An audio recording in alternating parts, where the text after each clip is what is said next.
Let's bring in host of MSNBC's The Weekend, Symone Sanders Townsend. She's a former senior advisor and chief spokesperson to Vice President Kamala Harris. And so, Symone, the Republican freakout has begun. And actually, as Joe pointed out yesterday when this all broke, the Republican reaction to this, and I've been sort of following and digging into it through contacts I have, and it is very real.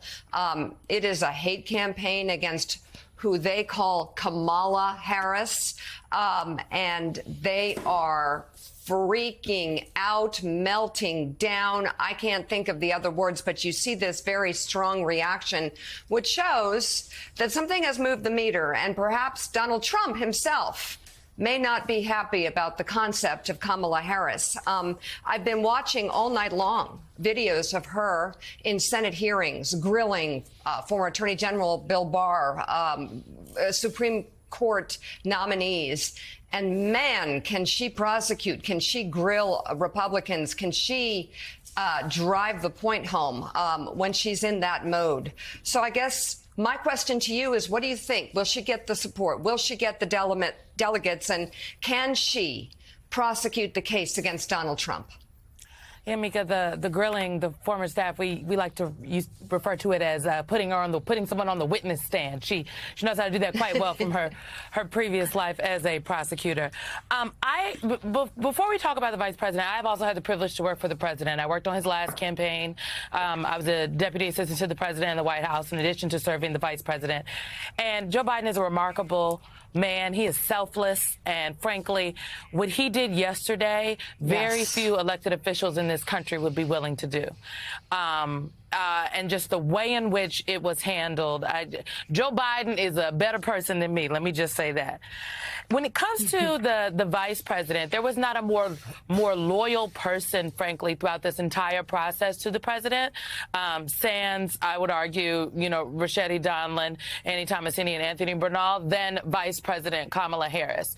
And this dynamic that I think will eventually be set up, because I do think that she will eventually be the nominee. In that statement she put out yesterday, you saw her say that she plans to earn and win this nomination. And with by my count, 153 House Democrats endorsed her yesterday. By the end of the day, 32 Senate Democrats, 12 of the 23 Democratic governors in this country, SEIU, AFT, two of the largest unions, 4 complete state delegations, South Carolina, Tennessee, to name at least 2. That is working to earn the nomination. Reverend Sharpton said he got a call. Getting called, that's shoring up the support. And so in the immediate aftermath, it's my understanding the vice president was on the phone all day long yesterday asking people for their support, not just expecting to get it. And while, yes, other folks may decide to throw their hat in the ring, if you will, in this nominating process, which frankly would be well within their rights, they would have to write to the DNC to declare their intentions. They would have to sign a form that would say they are a Democrat. I worked for Bernie Sanders in 2015, 2016. He signed that form to be in the race in that Democratic primary.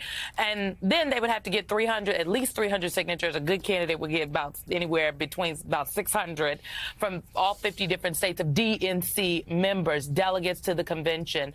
And I think that the Biden-Harris campaign had 3,900 delegates. I don't think it's going to be a problem for the vice president to get 300 to 600. So I do think that she is well poised to lock up this nomination. And then comes the part of winning, campaigning, and then hopefully, for the Democrats' sake and democracy, winning against Donald Trump. This is not going to be an easy race.